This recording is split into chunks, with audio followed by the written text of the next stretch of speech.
स्वागत है आपका। आप देख रहे हैं रिपब्लिक भारत। आपके साथ मैं हूं सलोनी श्रीवास्तव। मेरा बुलेटिन की शुरुआत बड़ी खबर से करेंगे। क्या है इस वक्त की बड़ी खबर, बताएंगे आपको मेरी सहयोगी हिमानी नैथानी। शुक्रिया सलोनी। और इस वक्त की जो बड़ी खबर आ रही है वो दरअसल जवाहरलाल नेहरू यूनिवर्सिटी से आ रही है, जहां पर दरअसल कल फिर से एक बवाल होता है और इस बवाल का एक और वीडियो जारी किया जाता है एबीवीपी की ओर से। अखिल भारतीय विश्व जो विद्यार्थी जो परिषद है उसकी ओर से एक और वीडियो जारी किया जाता है। जेएनयू में जिस तरह से यह हंगामा होता है उससे लेकर यह वीडियो जारी किया गया है। बीबीसी की वो जो डॉक्यूमेंट्री है उसको लेकर हंगामा होता है। कुछ छात्र दरअसल उसे जो देख रहे होते हैं उन पर पथराव कर दिया जाता है। इस बीच लाइट काट दी जाती है और हमलावर लाइट का फायदा उठाकर वहां से भाग जाते हैं सलोनी। लेकिन अभी तक ये पता नहीं चल पाया है कौन वो पथराव करने वाले हैं या किस तरीके से ये पूरा प्रकरण जो है वो पेश आया। बिल्कुल, डॉक्यूमेंट्री दिखाने की इजाजत नहीं दी गई थी। जेएनयू प्रशासन ने पहले ही मनाही की थी इसके लिए और ये भी कहा था कि अनुशासनात्मक कार्रवाई होगी। ये सब घर से ही हैंडीक्राफ्ट का बिजनेस करके हर महीने लाखों कमाते हैं। आपको भी ये करना है, इनसे सीखना है तो फ्रीडम ऐप को अभी डाउनलोड कीजिए। उसके बावजूद यहाँ पर डॉक्यूमेंट्री की स्क्रीनिंग होती है, बाकायदा क्यूआर कोड और लिंक शेयर किए जाते हैं। प्रशासन ने बिजली काट दी, वाईफाई बंद कर दिया। उसके बावजूद ये जो छात्र हैं इन्होंने जो प्रतिबंधित डॉक्यूमेंट्री है उसे देखने का, स्क्रीनिंग करने का काम जारी रखा। एक दूसरे को स्क्रीन कोड, बार कोड दिखाकर ये स्क्रीनिंग चल रही थी और इसी दौरान ये पत्थरबाजी की घटना हुई। कहा गया राइट विंग और लेफ्ट विंग के छात्रों में आपसी झड़प हो गई इसी दौरान।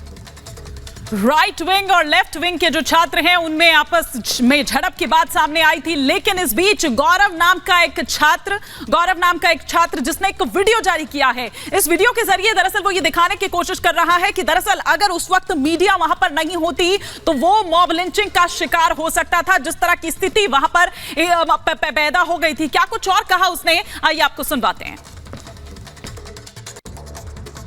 आज रात को जब जेएनयू में लाइट कटी तो हम अपने कुछ दोस्तों के साथ में गेट के बाहर जाकर चाय पीने का हमारा मन हुआ। लेकिन जब हम वहाँ पर जाते हैं तो देखते हैं पहले ही बहुत ज़्यादा क्राउड है और शायद गेट बंद है और फिर हम अपने दोस्तों के साथ रिटर्न होने लगते हैं। तभी पीछे से भगदड़ मचती है, सब इधर उधर भागने लगते हैं। हमें पहले से ही कोरोना के बाद में हमारी हृदय गति बहुत तेज़ रहती है, सुप्रावेंट्रिकुलर टेकिकार्डिया हमें डिजीज़ है हमें, और डेली सुबह 25 mg की हम गोली खाते हैं। हमें एंग्जाइटी की समस्या रहती है, हम तेज़ी से निकलने लगे। लेकिन आकर के कई सारे लोग उस समय में तभी जिनकी संख्या लगभग 300 के करीब थी वो आए और हमें गले से हमें दबोचा और हमें घसीट कर ले जाने लगे और हमें तरह तरह के इल्जाम लगाने लगे। हम उनसे लाख प्रे करते रहे, भाई हमें जाने दो, हमें घबराहट हो रही है, हमें बीमारी है हृदय की। लेकिन वो हमारी एक ना सुने, वो हमें ले गए गेट के पास में और वहां पर तकरीबन 2 घंटे। तो चश्मदीद को भी आपने सुना। हमारे दो सहयोगी जुड़ रहे हैं हमारे साथ, लोमस झा और हमारे साथ मोनिका जुड़ रही है। लोमस, आप लगातार इस पूरी घटना को कवर कर रहे हैं, रात में भी आपने वो तस्वीरें देखी थी।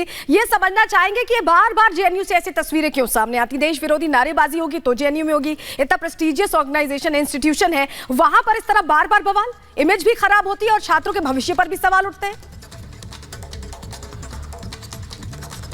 बिल्कुल, मैं एक अपडेट देना चाहता हूँ। मेरे साथ वो शख्स मौजूद है, वो छात्र मौजूद है जेएनयू के, जिनके साथ कहीं ना कहीं मॉब लिंचिंग की रात में और इन पर आरोप मढ़ा गया था कि जब स्क्रीनिंग, जो बीबीसी की प्रतिबंधित डॉक्यूमेंट्री है, जब उसकी स्क्रीनिंग हो रही थी तो इनके द्वारा पत्थर चलाए गए। गौरव, क्या हुआ था वाकई, आप पूरा विस्तार से? जी, कल रात को इलेक्ट्रिसिटी नहीं थी तो हम जो है दोस्तों के साथ लोमस, ये माइक थोड़ा सा और अगर आप करीब कर लेंगे तो आवाज साफ आ पाएगी। तो यहाँ पर देखते हैं कि बहुत सारे लोग यहाँ पर जमा है और वो उस नारेबाजी कर रहे हैं। नारे से संबंध में आ गया कि ये जो नक्सली है, वामपंथी संगठन से ताल्लुक रखने वाले लोग हैं।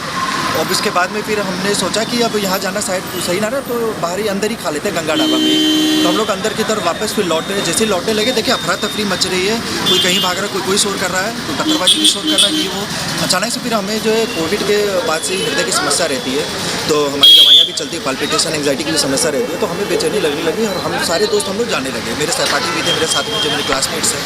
तो उसके बाद में ये लोग अचानक से 200-300 की भीड़ आती है और हमें पकड़ लेती, बोलती है पत्थरबाज कहाँ जा रहा है, ये वो ऐसे ऐसे बोल करके। हमें तो आधे घंटे समझ ही नहीं था कौन सा पत्थर, कहाँ सा पत्थर। भाई हम तो खाने जा रहे थे, जब किसी को मर्जी। उसमें से एक जो था वो एक पॉलिटिकल पार्टी का वो है, उसके बाइट फेस हम जानते हैं, वो उसने हमें पकड़ के बोला ये गौरव है, ये वो पढ़ता है, ऐसे वैसे करता है। तो सबने मिल करके हमें घसीट करके ना हमें कुछ बोलने दे रहे, ना कुछ। कोई गर्दन से पकड़ा, कोई कॉलर से पकड़ रहा है, कोई पैर मार रहा है। मीडिया वालों को भी कोई मार रहे थे, वहाँ पे मीडिया वालों से बदतमीजी कर रहे थे, घसीटते यहाँ गेट तक ले आए। हमारे साथ जुड़े हुए हैं लोमस, आप बात भी कर रहे थे उस। ये सब घर से ही हैंडीक्राफ्ट का बिजनेस करके हर महीने लाखों कमाते हैं। आपको भी ये करना है, इनसे सीखना है तो फ्रीडम ऐप को अभी डाउनलोड कीजिए।